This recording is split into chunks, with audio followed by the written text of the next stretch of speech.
Há 26 anos atrás, acontecia o que foi um dos piores tornados, se não o pior a já atingir o planeta, tendo medições extremas nunca vistas antes.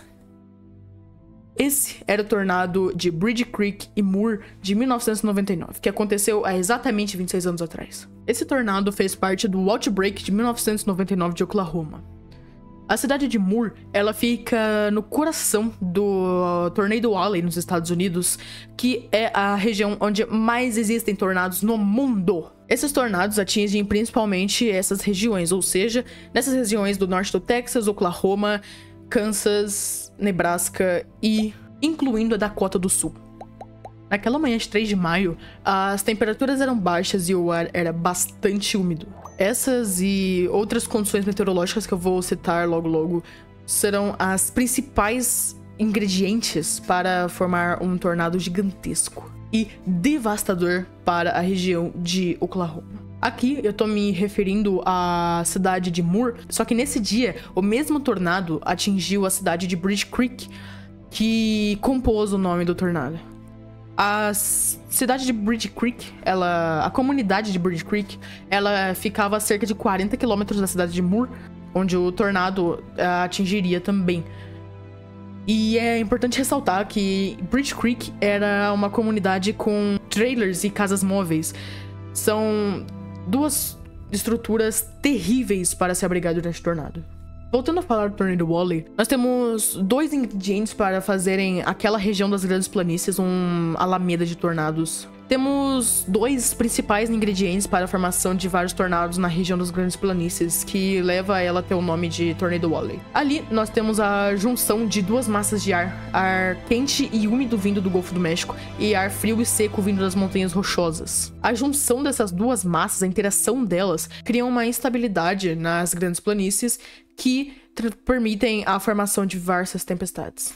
Nos dias que antecederam a tragédia do dia 3 de maio, uma zona de baixa pressão, ela se movimentava do oeste para o leste do país, em direção das Grandes Planícies.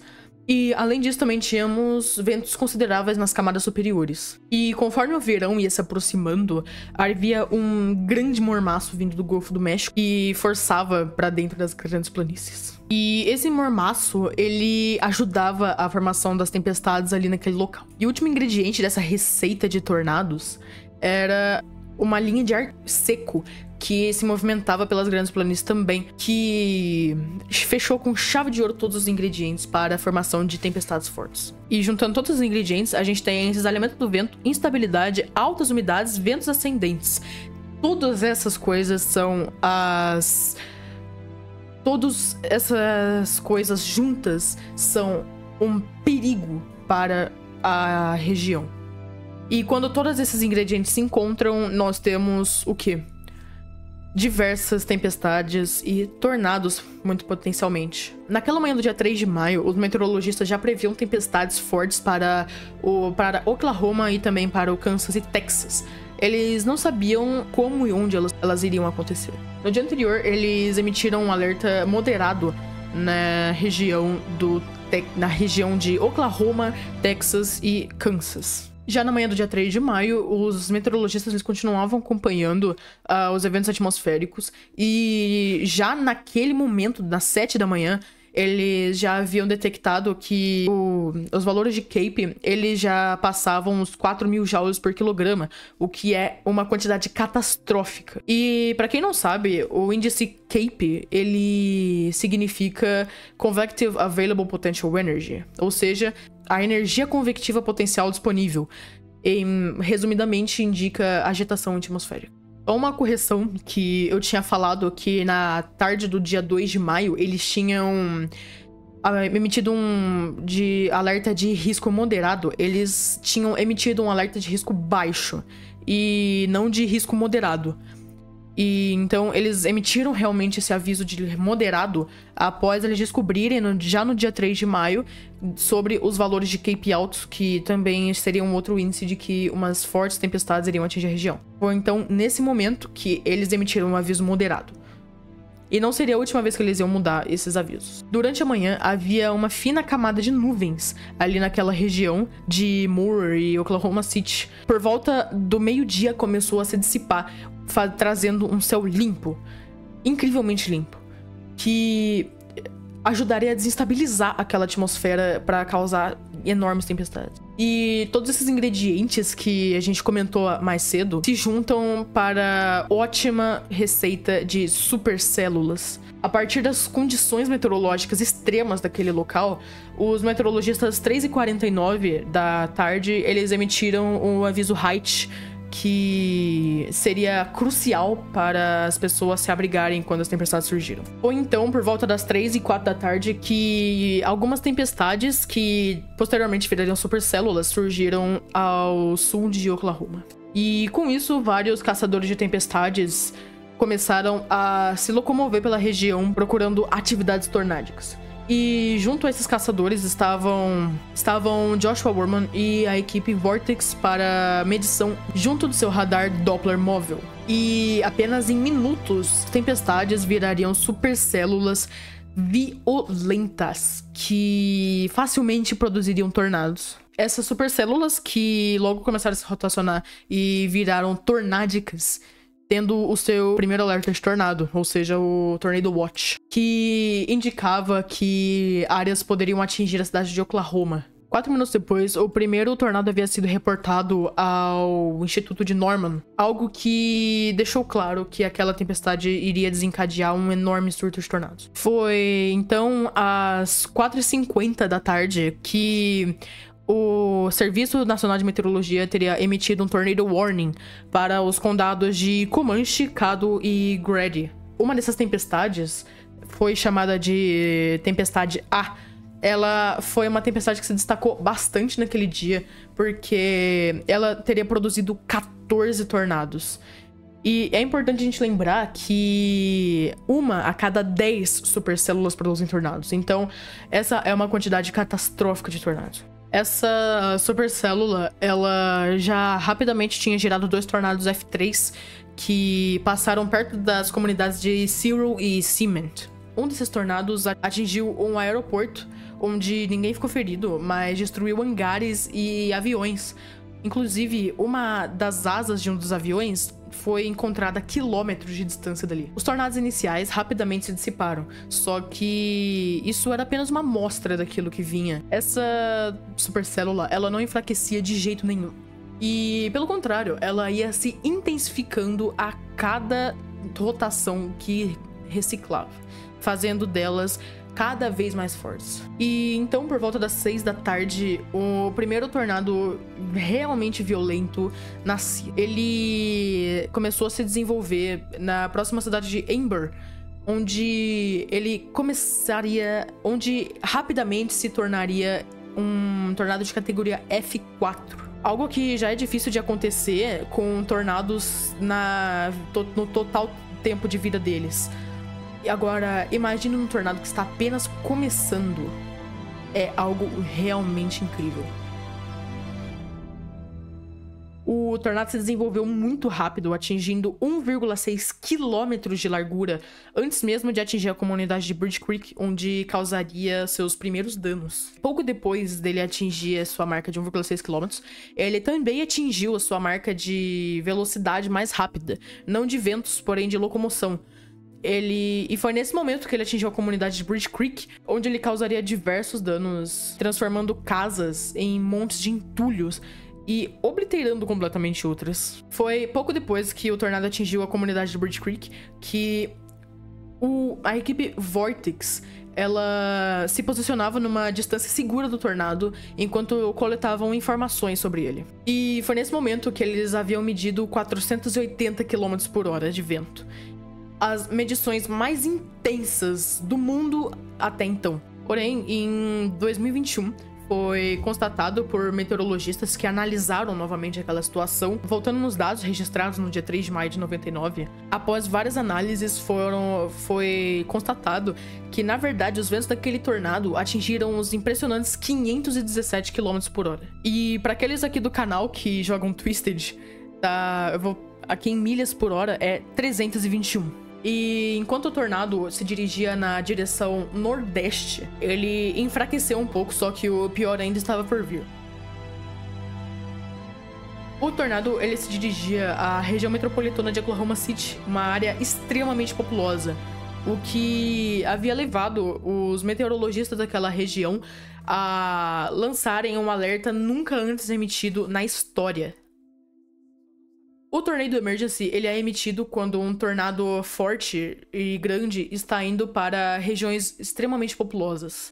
E o Tornado Emergency, ele serve para alertar ainda mais, para dar um nível acima de alerta para as pessoas saberem que aquela situação é realmente perigosa. Foi então que ele atingiu novamente a sua intensidade F5, onde ele destruía no condado de Grand McLean, onde ele destruiria completamente mais casas. E sim, ele já tinha enfraquecido. E enquanto o tornado se dirigia pela cidade de Newcastle, um dos meteorologistas do Serviço Nacional de Meteorologia que teria que tomar uma decisão drástica para alertar as pessoas que estavam no caminho daquele tornado que aquilo não se tratava apenas de um tornado, mas se tratava de uma situação de vida ou morte. Lembrando que aquele tornado, ele passava a marca de 1 quilômetro de largura. E foi então que esse meteorologista decidiu emitir um aviso nunca antes emitido. E também nem existia esse aviso. Então foi que ele emitiu o primeiro Tornado Emergency da história. Esse alerta é emitido quando um tornado forte e violento está se dirigindo a áreas populosas, assim como a região metropolitana de Oklahoma City, que foi o caso de 1999. Passadas 7 horas, o tornado iria cruzar a Interestadual 44 na altura de Newcastle, onde pegou diversos motoristas desprevenidos. E, inclusive, algumas pessoas foram se abrigar debaixo de viadutos, algo que é uma armadilha para pessoas que estão nas estradas durante o tornado. E isso acabou custando a vida de uma pessoa.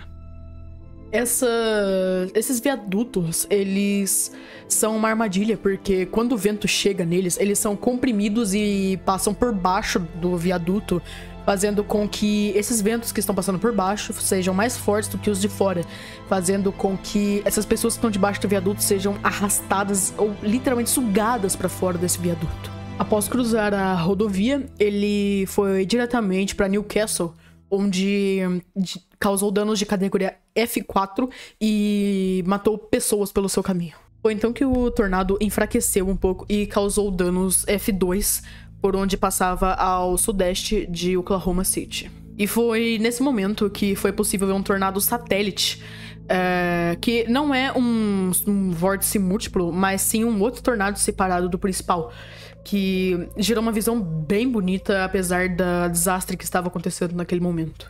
Depois disso, o tornado ganhou força novamente e atingindo a categoria F5 pela terceira vez desde que ele havia tocado o solo. E foi aí que ele estava se aproximando de Moore, onde ele ficaria envolto de uma cortina de chuva que deixaria quase impossível de ver, logo nas áreas mais populosas que ele atingiria. Foi então que as pessoas, elas começaram a acompanhar pela televisão, porque era o único local que elas poderiam acompanhar o tornado, já que eles não conseguiam ver por conta da chuva. E nisso vários repórteres estavam retransmitindo as informações obtidas pelo radar, e incluindo um deles, que era o Gary English, o famoso Gary English, fez uma das transmissões mais marcantes daquele dia.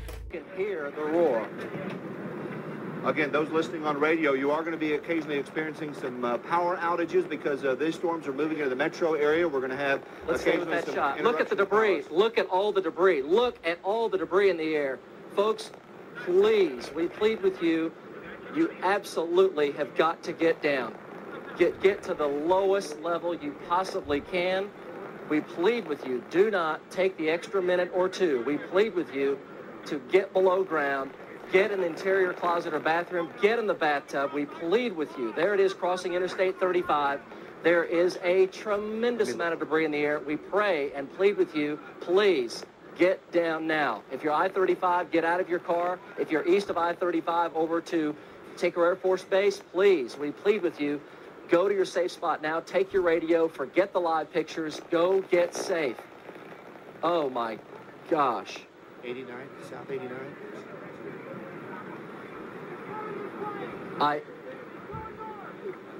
Folks, we plead with you, just go to your safe spot if you possibly can. That's an F. Look at the horizontal vortex. That is an F4 to an F5 tornado. That's winds of 250 miles an hour. All right, we're asking our crew right now to shut down, get out, and get out of there. This is a dangerous situation. E durante essa transmissão, o tornado ele ia passando pelos subúrbios de Moore, terraplanando bairro por bairro, ferindo centenas de pessoas e matando outras 17. E aquela asa do avião que havia sido destruído no primeiro tornado, ela foi encontrada ali, em Moore. Depois de muito tempo no ar, ela foi encontrada lá. Próximo ao centro da cidade, no campo Memorial Stadium, estava rolando um jogo entre dois times de beisebol.